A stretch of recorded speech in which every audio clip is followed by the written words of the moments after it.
আমি বলবো যখন কোনো মা বাবা পরিকল্পনা করবেন সন্তান নেবার, তখন থেকে আসলে সচেতন হবে।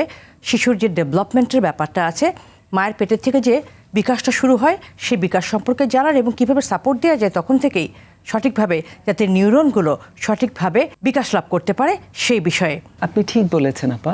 শিশুর বিকাশ সম্পর্কে একদম যখন থেকে বাবা মা একটা শিশু নেওয়ার প্ল্যান করবেন বা ডিসিশন নেবেন যে আমরা শিশু নিব, তখন থেকেই কিন্তু যদি শিশু বিকাশ সম্পর্কে তাদের পরিপূর্ণ ধারণাটা হয়, কিছু বই পড়ে, কিছু মুরব্বীদের কাছ থেকে জেনে, তাহলে কিন্তু ওনারা অনেক শারীরিক, মানসিক এবং সামাজিক প্রতিবন্ধতা প্রিভেন্ট করতে পারেন, মানে এটা হবে না। তো আমি এই ব্যাপারে এই বইটি সম্পর্কে আগেও দেখিয়েছিলাম। বইটি যারা বাবা মা হবেন তাদের জন্য, পরিবারের সকলের জন্য এবং যারা শিশু যত্নকারী আছেন তাদের জন্য, সবার জন্য খুব গুরুত্বপূর্ণ। আপা, বইটার লেখক কে? আমি লিখেছি এই বইটি। যখন প্রয়োজনীয়তা অনুভব করেছি, প্যারেন্টসরাই আমাকে এসে বলতেন যে আমরা তো এরকম কিছু গাইড বই নাই, আমরা তো জানি না কিভাবে শিখবো। তখন আমি ডিসিশন নিলাম এবং আমি একা লিখেছি, কিন্তু আমি অনেক দিন ধরে এটা নিয়ে আলোচনা করেছি অনেকের সাথে, বাবা মা এবং আমার টিমের সাথে, আমার হসপিটালে যে আমাদের শিশু বিকাশ কেন্দ্রের টিম আছে, এবং আপনার বাস্তব অভিজ্ঞতার একদম আলোকে। আপা, আপনাকে এই বইটি আমি উপহার দিতে চাই, আশা করি এটি কাজে লাগবে। অনেক ধন্যবাদ আপা।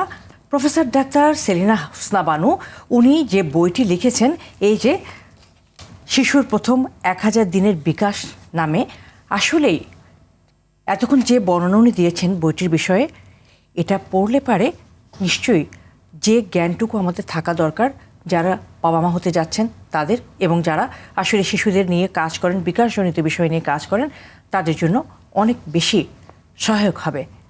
আপা, আবারও ধন্যবাদ এই চমৎকার বইটি আমাকে উপহার দেওয়ার জন্য। আপা, যারা এই বইটি সংগ্রহ করতে চান কিভাবে সংগ্রহ করতে পারবেন? এই বইটি পাওয়া যাবে ডক্টর এম.আর. খান শিশু হসপিটালের শিশু বিকাশ কেন্দ্রেও আছে। আর এই বইটি প্রকাশ করেছেন ইউপিএল, ইউনিভার্সিটি প্রেস লিমিটেড। তাদের ফেসবুকে পেজে গিয়ে ওখানেও অর্ডার করা যাবে, আপনার কাছে চলে আসবে। আর এছাড়া কিছু কিছু লাইব্রেরিতে পাওয়া যাচ্ছে। অনেক ধন্যবাদ আপা আপনাকে।